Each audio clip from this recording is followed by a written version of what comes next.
Très heureux de vous retrouver sur ce plateau pour un nouveau tour d'information d'ici et d'ailleurs. Mesdames et messieurs, bonsoir et bienvenue. Signature d'un accord de crédit entre la Banque africaine de développement BAD et la Banque de développement du Mali BDM-SA. La cérémonie officielle de signature a eu lieu ce vendredi 16 août à la primature. C'était sous la haute présidence du chef du gouvernement, ministre de l'économie et des finances, Dr Boubou Cissé. Un reportage de Al-Hamidou Badini et Ablaye Sogodougou. La présente signature de l'accord de prêt vise à octroyer au premier réseau bancaire de notre pays, la Banque de développement du Mali BDM-SA, une ligne de crédit de 30 millions d'euros, soit 19,7 milliards de francs CFA sur 8 ans. La Banque africaine de développement entend par cette action accompagner les efforts du gouvernement dans l'amélioration de l'environnement des affaires, la compétitivité de l'économie malienne et le financement du secteur privé. L'élément déterminant ayant facilité la coopération entre la banque et la BDM-SA est l'existence d'un réservoir de projets à financer fortement corrélé aux 5 priorités stratégiques de la BAD, à savoir éclairer et électrifier l'Afrique, nourrir l'Afrique, intégrer l'Afrique, industrialiser l'Afrique et améliorer la qualité de vie des populations africaines. À cet égard, près de 80% des fonds déployés, soit environ 17 milliards de francs CFA, seront destinés en priorité au financement des besoins en capitaux à moyen et long terme des entreprises, y compris des PME, évoluant dans le secteur agriculture et agrobusiness. Par ailleurs, il convient de noter qu'au moins 15% de la ligne de crédit sera octroyée aux femmes entrepreneurs. Cette enveloppe d'un montant de 30 millions d'euros est destinée au financement des différents secteurs de développement de l'économie malienne. Elle contribuera entre autres à la création d'au moins 1000 emplois, la construction de 500 logements sociaux et l'aménagement de 1000 hectares de terres agricoles. L'industrie et l'énergie ne sont pas en marge de cette convention. Grâce à des investissements productifs ciblés et 1 millier d'emplois provenant des projets éligibles, cette enveloppe d'une vingtaine de milliards de francs CFA contribuera à renforcer la croissance économique de notre pays et à résorber tant soit peu le chômage des jeunes diplômés. Ce financement permettra également à l'institution de poursuivre la mise en œuvre de son programme à moyen terme 2018-2020 au niveau de ses principaux axes, à savoir le financement des grandes entreprises, le soutien au financement de la campagne cotonnière, l'internationalisation de la banque et des services en direction des Maliens résidant à l'étranger, le développement du financement des PME, PMI et des particuliers, la modernisation de la banque, l'amélioration de la qualité des services à la clientèle, la consolidation de la structure financière de l'institution. Cette signature cadre en parfaite adéquation avec les objectifs prioritaires du gouvernement malien et la vision de son Excellence Ibrahim Boubacar Keïta, président de la République, qui attache une grande importance au secteur privé, locomotive de la croissance économique. La tenue de la présente cérémonie répond donc aux objectifs prioritaires du gouvernement inscrits dans le CRED 2019-2023 et aux orientations données par son Excellence M. Ibrahim Boubacar Keïta, président de la République du Mali, chef de l'État. C'est le lieu de remercier nos hautes autorités, et en particulier le président de la République, pour l'impulsion et les orientations qu'il a toujours su donner pour mettre les financements adaptés aux besoins de l'économie malienne et ses efforts à soutenir les initiatives privées, en particulier les promoteurs de PME-PMI. Mesdames et messieurs, c'est également l'occasion de féliciter la Banque de développement du Mali, BDM-SA, pour tous les efforts fournis pour l'épanouissement du secteur privé et sa contribution au dynamisme du secteur bancaire national et sous-régional. Enfin, c'est le lieu d'exhorter les banques à renforcer les efforts de financement consentis en faveur du secteur privé en vue d'une transformation qualitative de notre modèle de croissance économique. Des prises de photos ont sanctionné cette signature de convention entre la Banque africaine de développement et la Banque de développement du Mali, BDM-SA. Pour la deuxième année consécutive, les travaux de la Ziara organisés à la mémoire de Mamoutou Traoré, communément appelé Ba Ono, un proche du guide spirituel des Ansar, se sont déroulés le lundi 12 août au cimetière de Tamani.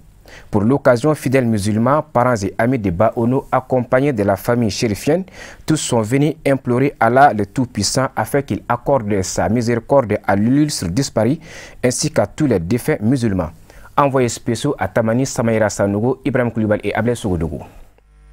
Mamoutou Traoré, dit Bahono, s'en est allé le 15 avril 2018. L'homme, avant sa disparition, était pétri d'humanisme et de modestie. Le défunt a toujours besoin du soutien de sa postérité, d'où cette cérémonie. Et nous sommes venus au cimetière de Tamani pour venir faire la visite aux morts, précisément notre grand frère, je veux dire le frère du guide spirituel, Asseri Chérif Ousmane Madane Haïdara, qui se nomme Bangono Mamoutou Traoré.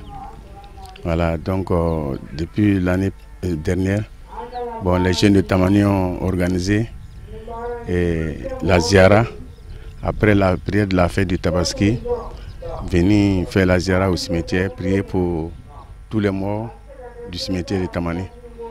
Donc ce qui fait que comme nous sommes venus fêter la fête avec le guide, donc nous sommes parmi les pèlerins de la Ziara de Mamoutou Traoré. Se rendre au cimetière pour implorer la grâce d'Allah pour les défunts est un acte recommandé en islam, car au-delà de sa portée spirituelle, il rappelle à l'homme sa dernière demeure. Le guide nous a enseigné et la Ziara fait partie des bons actes de l'islam. Venir faire la visite aux morts, et ça nous fait aussi réfléchir à nos jours, et ça aussi le cœur, ça baisse le cœur du bon musulman. Donc vraiment nous sommes partants pour la Ziara. Satisfaits de l'acte, les parents et amis de Mamoutou Traoré Bahono ont tenu à remercier tous les fidèles pour l'affection qu'ils portent pour le défunt, particulièrement le guide spirituel des Ansar, président du Haut Conseil islamique du Mali, non moins président du groupement des leaders spirituels musulmans du Mali, Asseri Chérif Ousmane Madane Haïdara. J'ai trouvé ça vraiment très honnête, quelque chose vraiment qui méritait d'être fait. Quelque chose qui a été bien organisé, vu vraiment la notoriété, les travaux de Mamoutou qu'il a fait, son humanisme, bref, tout ce qu'il faut pour un homme parfait. Donc la Ziara vraiment a été parfaite et bien organisée. L'appel que j'ai à lancer à la jeunesse, c'est encore de redoubler de travail, d'ardeur. Qu'elle soit reconnaissante, qu'elle s'unisse et qu'elle travaille. Seul le travail libère l'homme. Notons que tout au long de ces travaux, ceux qui ont connu l'homme n'ont pas tari d'éloges quant à son humanisme, son sens élevé du partage et son amour du prochain, avant de clore le tout par des bénédictions. Qu'Allah exauce les vies. Nous restons à Tamani où l'association des ressortissants de Tamani et sympathisants, dans le cadre de ses activités culturelles, a organisé la traditionnelle course des pirogues en honneur au président du Haut Conseil islamique du Mali, Asseri Chérif Ousmane Madane Haïdara. L'événement a réuni autorités politiques, chefs coutumiers et leaders religieux, ainsi que plusieurs responsables de la Fédération Ansardine internationale. C'était le mercredi 14 août sur les berges du fleuve à Tamani, sous la présidence du guide spirituel des Ansar et président du groupement des leaders spirituels musulmans du Mali. Nous retrouvons nos envoyés spéciaux à Tamani.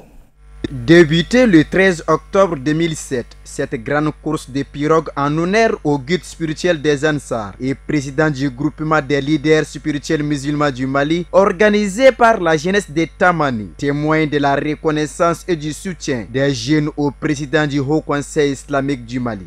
Nous organisons cette course à l'honneur de M. Asseri Chérif Ousmane Madane Haïdara, le président actuel du Haut Conseil islamique du Mali, le guide spirituel des Ansar et en plus le président du groupement leader et religieux du Mali, qui est natif de Tamani aussi, notre village, notre fierté.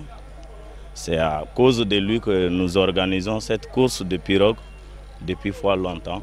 La jeunesse s'est réunie, ils se sont donné la main pour lui faire plaisir. C'est un grand, il a grandi ici, il a aimé le village, il aime le village et il participe beaucoup pour le village, son développement. C'est une manière de le remercier par la jeunesse à leur retour.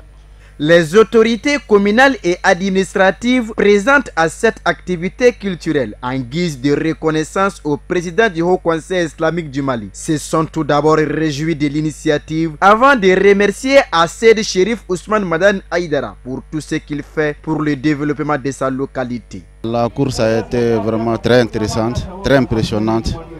Les équipes se sont donné le meilleur d'eux-mêmes et le meilleur a gagné.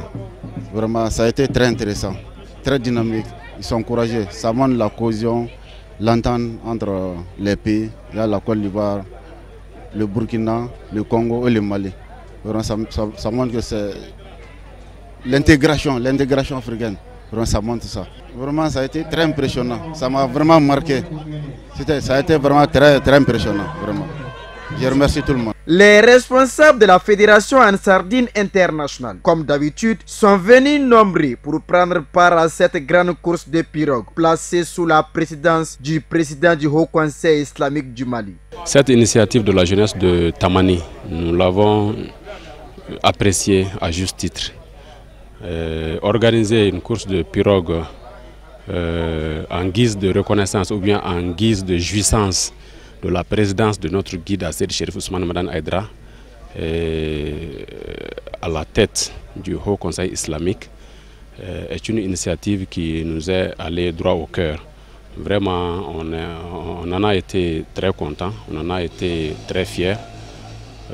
Cette belle initiative, notre guide Seydi Cherif Ousmane Madane Haïdara le mérite, vu le rôle que le guide est en train de jouer dans le monde entier. Nous ne disons pas au Mali, mais nous disons dans le monde entier. Parce que le message que le guide est en train de passer au quotidien est un message qui éduque, c'est un message qui forme, c'est un message qui oriente, qui conseille. Donc nous pouvons dire que le guide n'est pas qu'un prêcheur, mais le guide est là pour éduquer la population mondiale. Donc des initiatives de ce genre à son endroit en guise de reconnaissance, c'est vraiment une chose très normale. À l'issue de cette course, la pirogue dénommée Côte d'Ivoire s'est emparée du premier prix, empochant une somme de 200 000 francs CFA, suivie de la pirogue Congo, 150 000 francs CFA, de celle appelée Mali, 100 000 francs CFA, et du Burkina Faso à la 4e place, 50 000 francs CFA. Auparavant, des tableaux de reconnaissance ont été décernés, le premier avec un Coran de la part de la jeunesse destiné à Seydi Badra Ali Ousmane Haïdara et le second au guide spirituel des Ansar par la famille de Mamoutou Traoré Bahono. La cérémonie a pris fin par des bénédictions. La commission des élèves et étudiants de l'association musulmane pour le soutien à l'islam du Burkina Faso a organisé une journée de salubrité qui a été sanctionnée par un point de presse avec le collectif des Ansar en milieu universitaire et scolaire Camus. C'était le mercredi 7 août dernier au siège de l'ADN Mali à Bankoni Djankinebougou, c'est en commune 1 du district de Bamako. Un reportage de Fatoumata Kane Ablaye Sougodogo commenté par Alhamidou Badini. Aux premières heures du mercredi 7 août, les élèves et étudiants burkinabés en séjour au Mali ont assaini le quartier résidentiel, le guide spirituel des Ansar, notamment les rues, l'établissement Saad Ziwaza, la grande mosquée chérifienne, avant de s'entretenir avec les responsables du collectif des Ansar en milieu universitaire et scolaire du Mali, au siège de l'ADN Mali.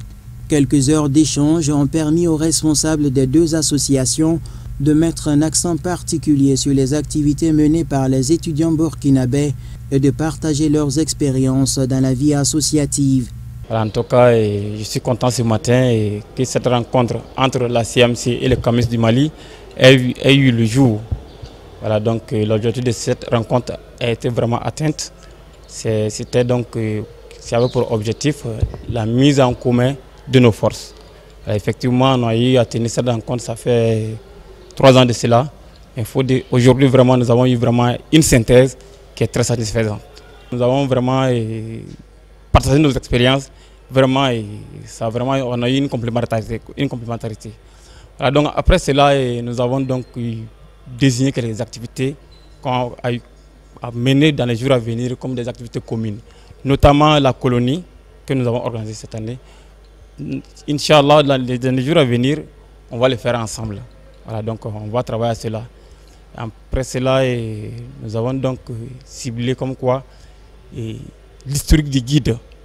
Mettre en documentation un document très sincère qui reflète réellement l'histoire du guide. Effectivement, je l'ai dit, c'est impossible, mais on va le faire de notre mieux.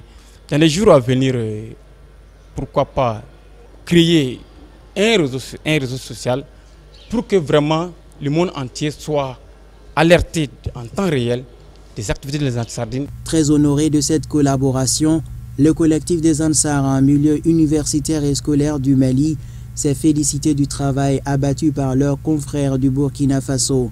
Ils ont par ailleurs souhaité l'accompagnement des responsables de la Fédération Ansardine internationale dans le but d'atteindre les objectifs qu'ils s'assignent.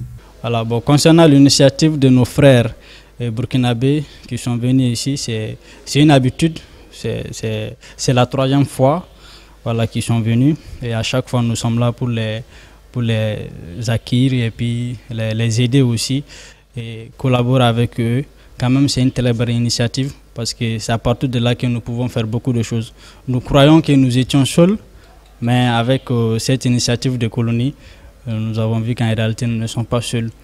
Peut-être qu'il peut y avoir aussi dans d'autres pays des étudiants qui sont réunis, des étudiants Ansar, mais ils ne sont pas au courant de ça. Mais avec votre télé aussi, nous pensons que le message va passer. Les responsables de la FADI, tout d'abord, nous les remercions également parce qu'en réalité, ils nous ont accompagnés depuis le début jusqu'à nos jours.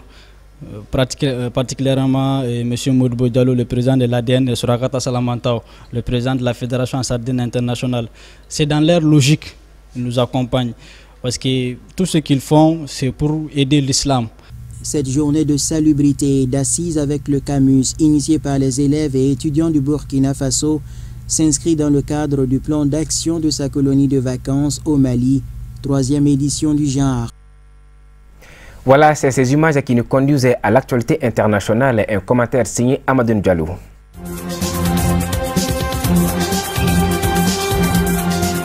Au Soudan, bientôt un nouveau Premier ministre. Le choix de l'Alliance pour la liberté et le changement s'est porté sur un haut fonctionnaire international. Économiste de carrière, Abdallah Hamdok occupait jusqu'à l'année dernière le poste de vice-secrétaire de la Commission économique pour l'Afrique à l'ONU. C'est manifestement à l'unanimité qu'il a été désigné ce jeudi pour diriger le futur gouvernement de transition. Une équipe dans laquelle les civils occuperont une place prépondérante puisqu'il devrait être au nombre de 18. Seuls 2 ministères seront du domaine réservé des militaires, la défense et l'intérieur.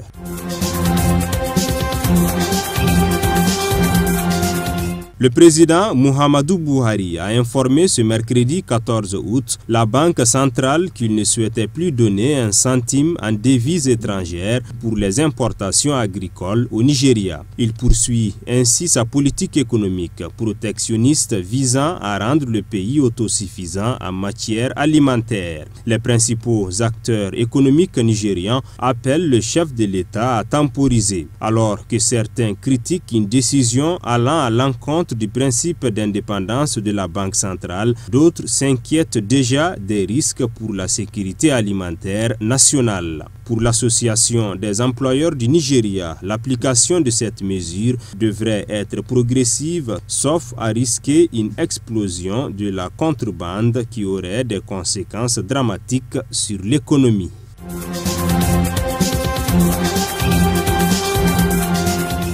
Séjour médical agité en Inde pour Ibrahim Zakzaki et son épouse Zina. Le couple est en liberté conditionnelle et séjourne dans un hôpital de New Delhi depuis le début de la semaine sous haute surveillance sécuritaire. Le chef du mouvement islamique du Nigeria dénonce aujourd'hui les conditions de ce séjour. Pourtant très affaibli selon ses proches, il menace de refuser les soins et d'exiger une décharge qui conduirait à un retour au Nigeria. Son visa en Inde étant exclusivement pour un séjour médical. Ibrahim Zakzaki reproche aux autorités nigérianes de rendre son séjour en Inde invivable.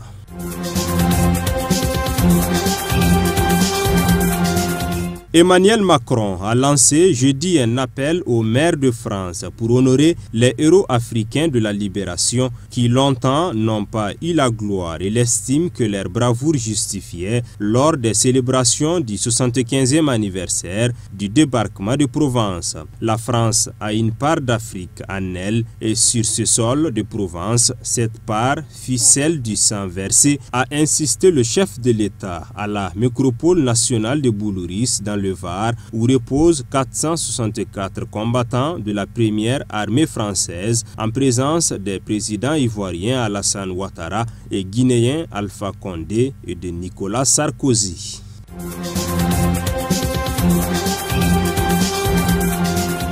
6 pays de l'Union européenne sont prêts à accueillir les migrants embarqués sur le navire humanitaire Open Arms, a annoncé le Premier ministre italien Giuseppe Conte. Un revers pour Matteo Salvini, défenseur d'une ligne dure en matière d'immigration. La France, l'Allemagne, la Roumanie, le Portugal, l'Espagne et le Luxembourg viennent à peine de m'indiquer qu'ils sont prêts à recevoir des migrants, a annoncé jeudi 15 août le Premier ministre italien Giuseppe Conte dans une lettre ouverte adressée à Matteo Salvini, ministre italien de l'Intérieur. C'est un revers pour ce dernier. Encore une fois, mes homologues européens nous tendent la main, s'est félicité Giuseppe Conte en critiquant très durement sur ce dossier le ministre de l'Intérieur et leader de la Ligue qui appelle à la dissolution du gouvernement depuis une semaine. J'ai décidé de ne pas signer le nouveau décret du ministre de l'Intérieur destiné à empêcher l'entrée, le transit et l'arrêt dans les eaux territoriales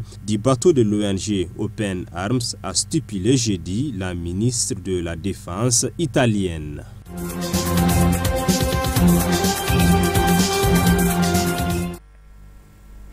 Voilà, c'est sur ce que se referme ce journal que nous vous remercions d'avoir suivi.